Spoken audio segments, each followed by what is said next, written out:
Our key verses we're in this series, Build Something Great, is found in Colossians chapter 3, verse 23. If you've got your Bibles in person or if you've got your phones, just go ahead and grab it, look at it. Come on, highlight it real quick. If the person next to you is not moving, you ought to just grab their phone and highlight it for them. Come on.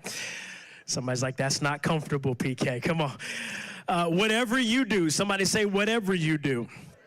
Soccer mom, whatever you do. PTA, whatever you do. Husband, father, son, daughter, athlete, entertainer, accountant, educator. Whatever you do, somebody shout, whatever you do, work at it with all of your heart as working for the Lord and not for who?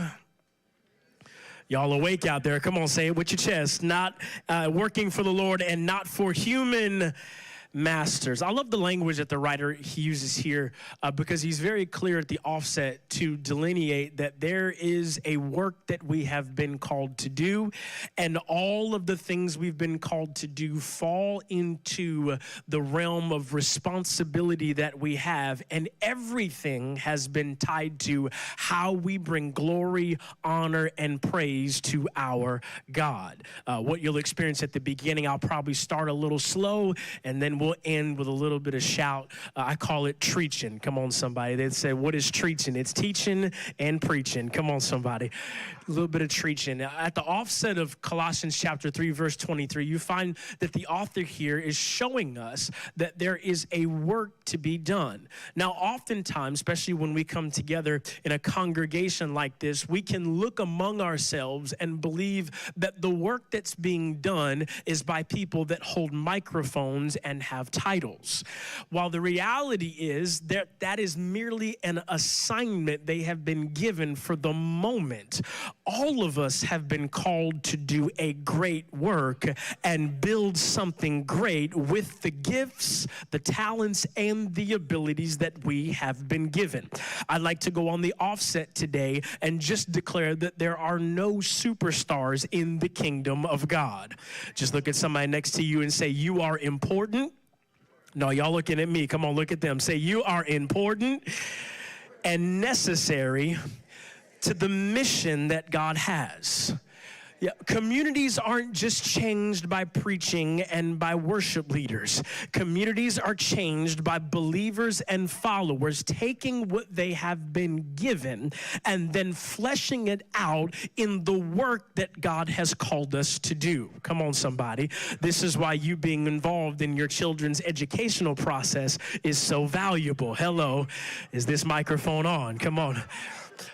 This is why you loving your spouse as Christ loved the church and sacrificing yourself for them is imperative to a lost and a dying world that is caught more up in individual accolades and selfishness than they are selflessness.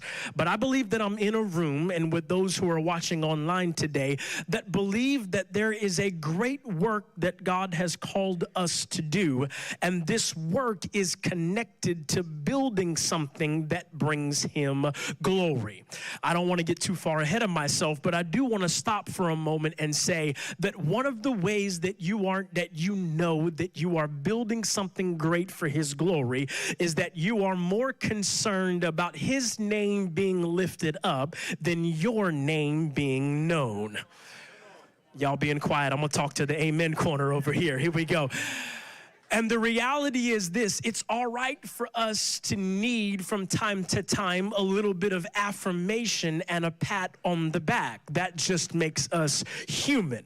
But the reality is, if all we ever live for is affirmation, and all we ever live for are compliments, and all we ever live for are shout outs and ats on Instagram, then we have missed the total picture of what God desires to do, not just in our lives, but through our lives. Here's where we'll nestle into where we're going today, and much of the text that I'll point to is found in Nehemiah chapter 4, between verses 14 and 20. Here we'll find a man that has given himself over to the call and the cause that God has for his life. Similar to your pastors, Pastor Matt and Mackenzie, they've given themselves over to the call and the cause. There's a divine connection between the two. You don't just wake up and say, I'm called, without having something to be called to. Come on. This is what now separates those that play from those who participate. Don't tell me you're called if you don't have what? A cause to be connected to.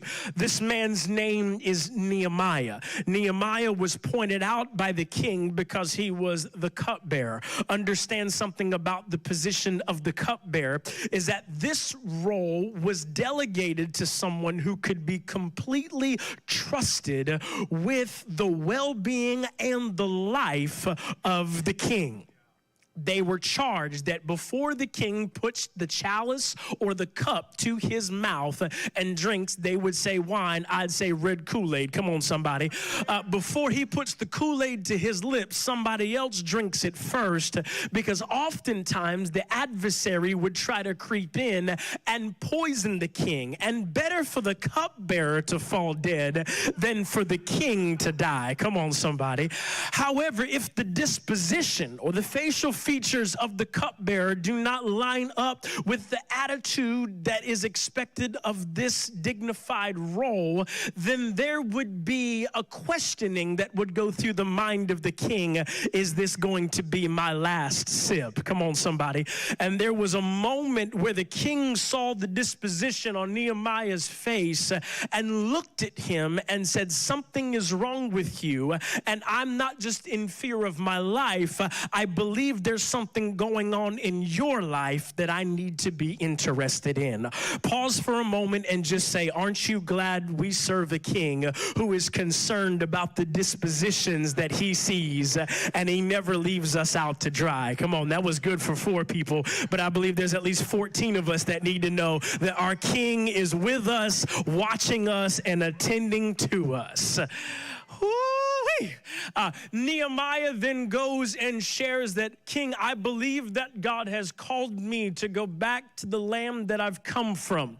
What do you mean, Nehemiah? Understand that Nehemiah is living in a land that he is not a native of. There's a type and shadow here between Nehemiah and us, that we are in this world, but we are not of this world.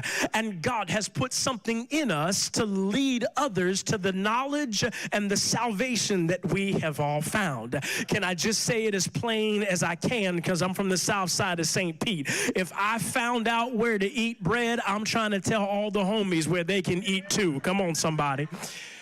Nehemiah says, I feel like I've been called to go back to the place where I came from and rebuild the walls that have been torn down. Now, this is not a political statement that Nehemiah is making to the king.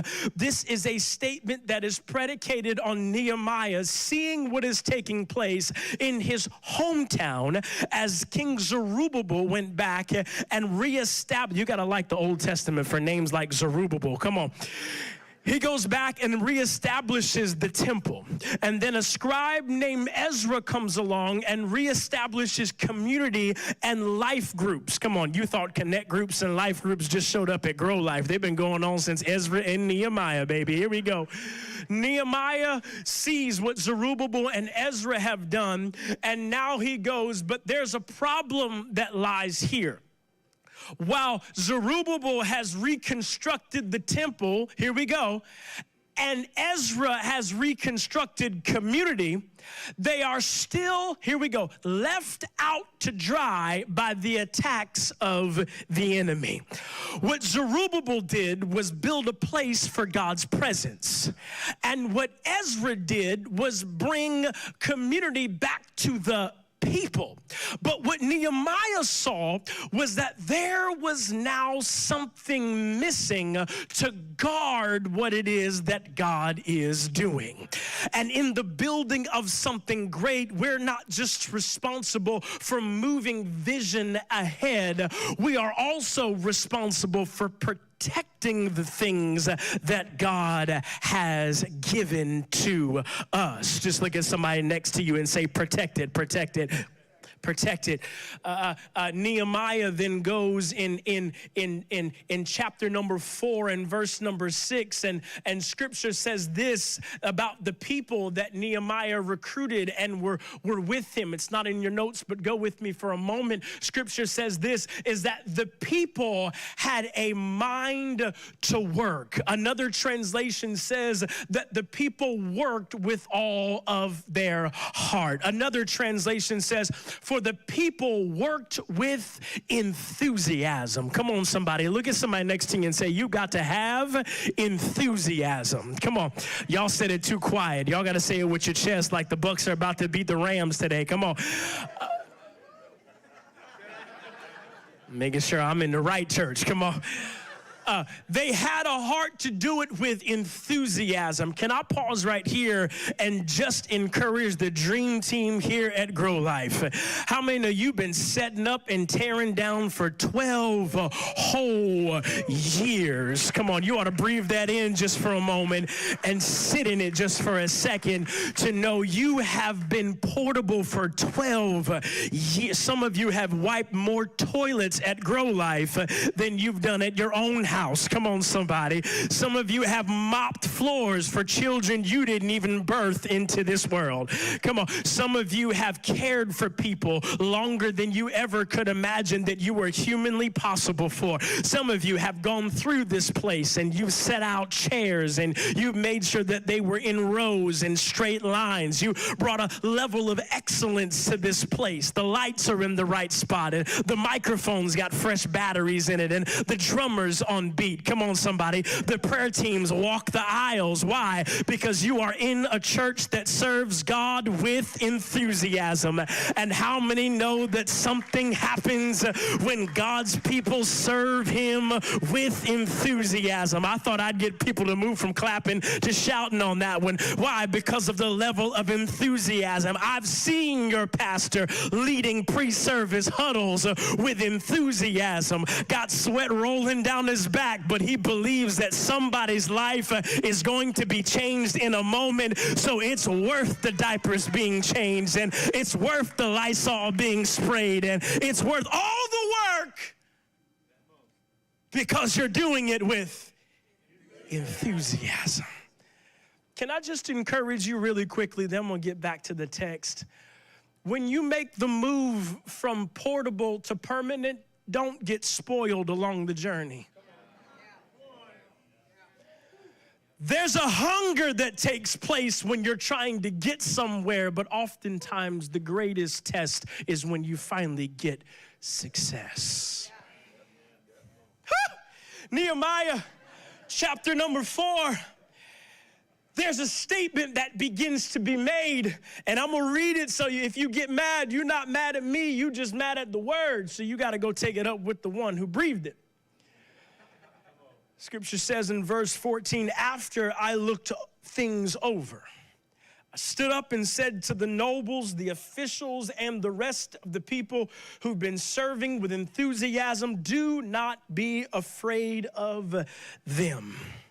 Remember the Lord who is great and awesome, and fight for your families, your sons and your daughters, your wives and your homes. When our enemies heard that we were aware of their plot and that God had frustrated it, we all returned to the wall, each to our own work. From that day on, half of my men did the work, while the other half were equipped with spears, shields, bows, and armor. The officers posted themselves behind all the people of Judah who were building the wall. Those who carried materials did their work. Here we go, Pastor Matt. With one hand held a weapon and in the other. And each of the builders wore his sword at his side as he worked. But the man who sounded the trumpet stayed with me. Then I said to the nobles, the officials, and the rest of the people, the work is extensive and spread out, and we are widely separated from each other along the wall. Wherever you hear the sound of the trumpet, join us there. Our God will fight for us. There's a few things I'd love to point to as we move forward and begin to cement what God is speaking today. The first thing that I'd love to point to, and it's a good thought for you to write down because note takers are history makers. The first thought I'd love for you to write down is what's being built does not belong to me. Oh, that gets quiet every single time you say it because it goes against how we feel because I'm putting in the work. But what's being built doesn't belong to me.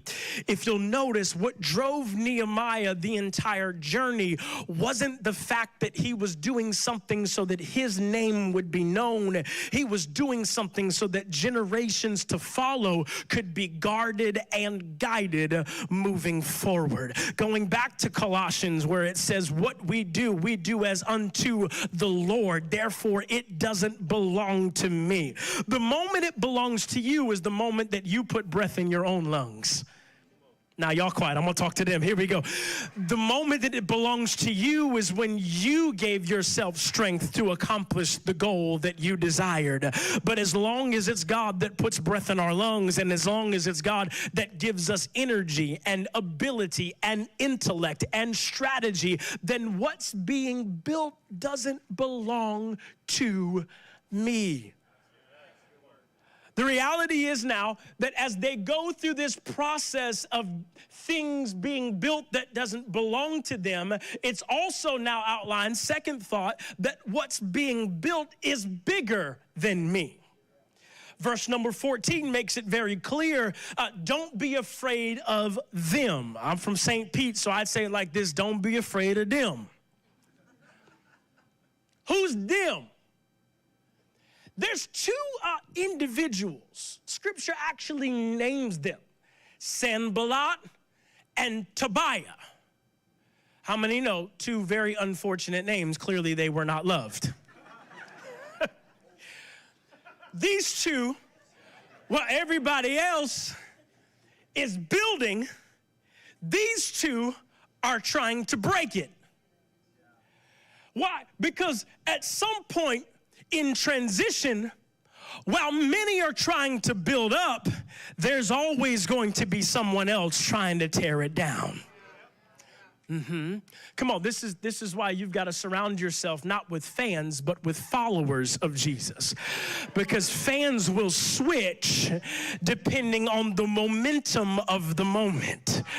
But followers say, come hell or high water, I'm committed to the cause and committed to those I walked in with. Sanballat and Tobiah had big mouths and a lot to say. All they wanted to do was criticize.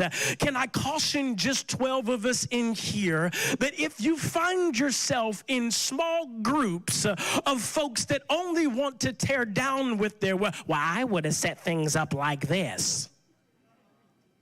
It's getting real in here. Come on. I don't know if I would have said it like that. I think I would have said it like this. Cool. Guess what? You didn't say it because God didn't give it to you to say. I told you, I'm your uncle. Come on, somebody. Came in here to shoot straight with you. You don't have to like me when I leave. Hello. Be careful. Here we go. And then also be careful if they seem to find an audience with you. If they can be so audacious to find an audience with you, and this is how it comes about. I just need to share a couple things. Can you come here? I need a private audience. Some things are heavy on my heart. Be careful. Be sober-minded. Be clear and aware, because the work you are doing is so great. We don't have time for people that want to pick at the purpose that God has spoken. We need people that hands and arms are wrapped around what God has said, and they realize that it is bigger than them, and they're willing to fight for their families. Can I stop right here just for a moment and say this is not just a fight for a church, and this is not just a transition of addresses. This is now something that's being built that will establish a cornerstone in a community for generations to come.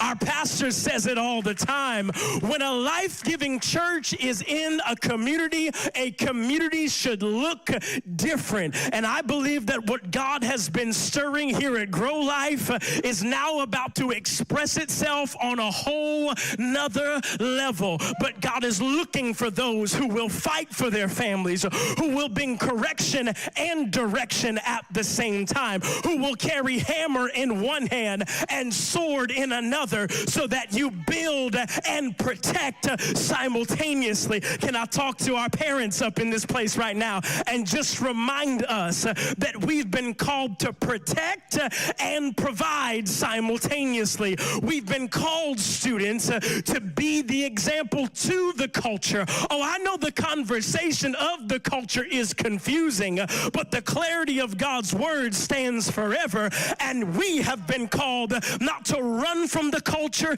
not to complain about the culture, not to fight with the culture, but to fight for our families so that we lead the culture. Somebody shout, it's bigger than me. It's bigger than me. Then my last thought here is what's being built in me is greater than the adversity around me. Woo! Somebody grab a hold of that, put that on a sticky note, slap that on your mirror, so every time you brush the tartar off of your teeth, you declare afresh and anew that what's being built in me is greater than the adversity around me. This is why the enemy fights you the way he does. This is why arguments, he loves for them to continue between spouses with no resolution. This is why he likes to pit father against son and mother against daughter. This is why he likes to get neighbor against neighbor.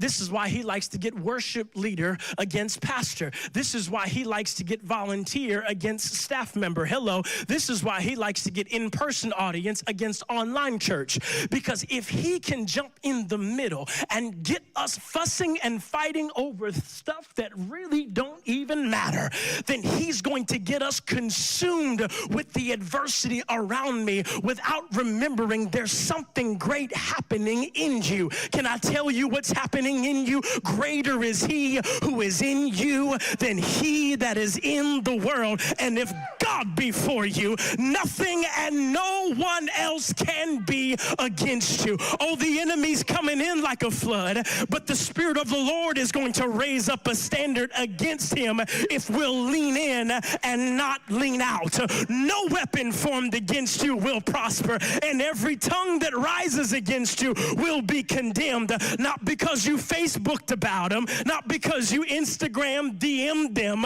but simply because you put your hope in nothing less than Jesus' blood and his righteousness. And if we're going to build something great, then that means that what is being built in us is greater than the adversity where? Around us. You ought to just put a hand on your heart and say, what's happening in me? You're looking at me still. Come on, I want you to talk to yourself in this place this morning. Somebody's like, I've never done it before. To get something you've never had, sometimes you got to do something you've never done. Just put a hand on your heart and say, what's happening in me is greater than what's happening to me. Nehemiah said this. The voice of the Lord speaks to him. And in verse 16, and I'm done, 15, excuse me, he says that when the enemies heard that we were aware of their plot, God frustrated it. When the enemy heard that we were aware of their plot, God frustrated it. Simply put, they didn't have to fight. They just had to stand. They didn't have to war. They just had to be prepared. They didn't have to actually engage. They just had to look ready for battle. And God frustrated the strategy of the enemy for them. Yeah. What does that mean for me, Kyle? How does that apply to the address and the moment in time where I am? Oftentimes when something comes against against us, we have the proclivity to say, devil, I bind you, or get behind me, Satan. But sometimes the cause of why the promotion didn't go through,